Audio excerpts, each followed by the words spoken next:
السلام علیکم ناظرین، میں آپ کا ہوسٹ عمران خان زادہ، آپ دیکھ رہے ہیں BTN نیوز۔ چلتے ہیں خبروں کی جانب۔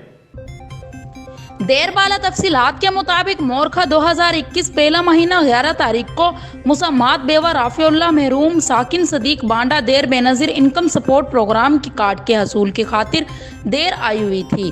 مسامہ نصر اللہ ولد محمد سلطان ساکن ہایاگے غریبی نے ابشارائل پل نزدیک انتظار گاہ سے نادرہ آفس لے جانے کے بہانے گاڑی میں اٹھا کر ہایاگاہ غریبی اغوا کی تھی۔ ملزم کے خلاف مقدمہ درج تعزیرات پاکستان درج رجسٹر کیا گیا تھا۔ ڈسٹرکٹ پولیس آفیسر دیر بالا طارق اقبال نے واقعے کا فوری طور پر نوٹس لیتے ہوئے ملزمان کی گرفتاری اور مغوا کی برآمدگی کے لیے خصوصی ٹیمیں زیر نگرانی امیر نواز خان SDPO سرکل دیر شکیل دے کر، جس نے واقعے میں استعمال ہونے والی گاڑی، ڈرائیور، ملزمان اور مغوا کو بہت ہی کم وقت میں برآمد کر لیا۔ پولیس کی فوری اور بروقت کامیابی کارروائی کرنے پر اہلیان صدیق بانڈا دیر نے پولیس کا شکریہ ادا کیا اور پولیس افسران کو پھولوں کے ہار پہنائے۔